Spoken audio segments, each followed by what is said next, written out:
दोस्तों, सदियों से हम मनुष्य कई अहम सवालों के जवाब ढूंढने की कोशिश करते रहे हैं, जैसे कि यह ब्रह्मांड किस चीज़ से बना है, या कैसे काम करता है, या काम ही क्यों करता है, इत्यादि।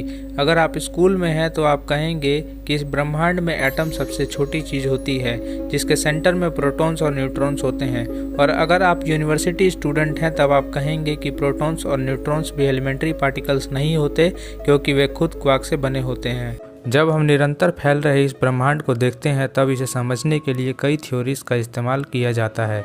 यूँ तो मॉडर्न फिजिक्स के सिद्धांत आने से पहले मनुष्य इस ब्रह्मांड की संरचना को समझने के लिए क्लासिकल फिजिक्स यानी न्यूटन्स लॉ, मैक्सवेल्स इक्वेशंस और थर्मोडायनेमिक्स का इस्तेमाल करता था। लेकिन अगर मॉडर्न फिजिक्स के नज़रिए से देखें तो फिलहाल इस ब्रह्मांड में जो कुछ भी मौजूद है उसे समझने के लिए हम दो अलग अलग थ्योरीज का इस्तेमाल करते हैं।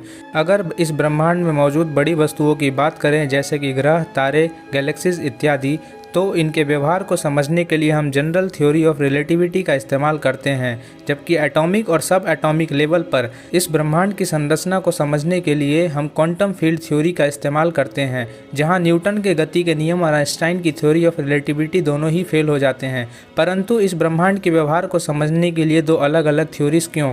क्या हम कोई ऐसी थ्योरी नहीं बना सकते जो ब्रह्मांड में होने वाले हर तरह की घटनाओं को समझाने में सक्षम हो, चाहे वो बड़े लेवल पर हो या फिर क्वांटम लेवल पर? भौतिकी शास्त्रियों के इसी सोच ने जन्म दिया स्ट्रिंग थ्योरी को, जिसे हम थ्योरी ऑफ एवरीथिंग के नाम से भी जानते हैं।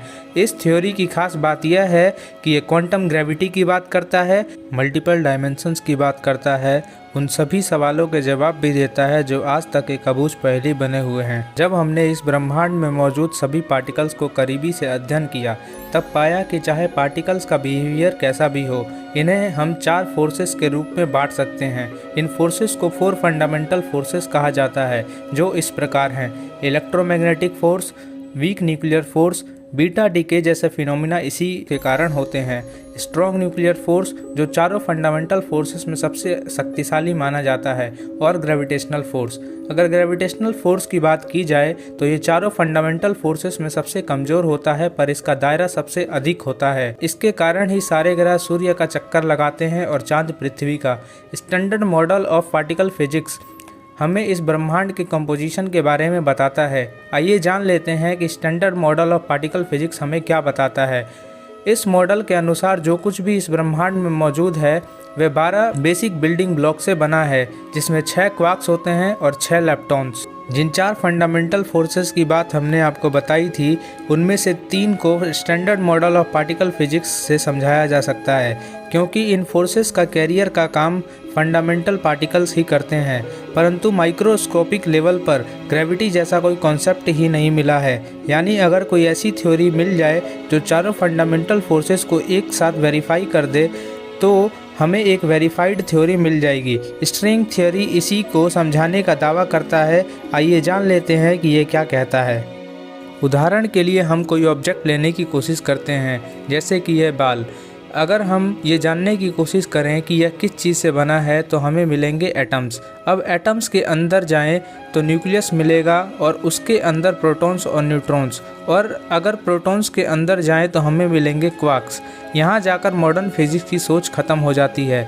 पर स्ट्रिंग थ्योरी कहती है कि क्वार्क्स के अंदर भी एक एनर्जी मौजूद होती है जो हमेशा वाइब्रेट करती रहती है। आपने देखा होगा कि एक गिटार में जब हम स्ट्रिंग्स को अलग अलग पैटर्न में वाइब्रेट करवाते हैं तो अलग अलग आवाज़ें निकलती हैं। ठीक उसी प्रकार स्ट्रिंग्स के अलग अलग वाइब्रेशन के कारण ही अलग अलग पार्टिकल्स बनते हैं, जिसके कारण ये ब्रह्मांड इतना विचित्र है।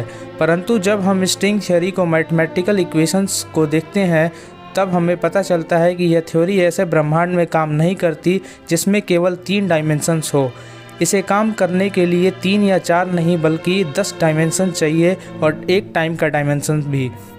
हो सकता है कि ये डायमेंशन यहाँ मौजूद हो, परंतु हम उन्हें देख नहीं पा रहे। उदाहरण के लिए अगर हमें दूर से एक वायर देखें तो हमें यह 1 डायमेंशन ही लगेगा, पर वायर के पास जाकर देखें तो हमें एक सर्कुलर सिलेंडर नज़र आएगा जो कि एक 3 डायमेंशन शेप है। स्ट्रिंग्स अलग अलग स्थिति पर वाइब्रेशन करते हैं। आप ब्रह्मांड में जो भी कुछ देखते हैं वह सब इन्हीं स्ट्रिंग के वाइब्रेशन से बना है, यहाँ तक कि डार्क मैटर भी। जब हमने करीबी से अध्ययन किया तो ये पाया कि चारों फंडामेंटल फोर्सेस भी स्ट्रिंग्स के वाइब्रेशन से ही उत्पन्न हुए हैं।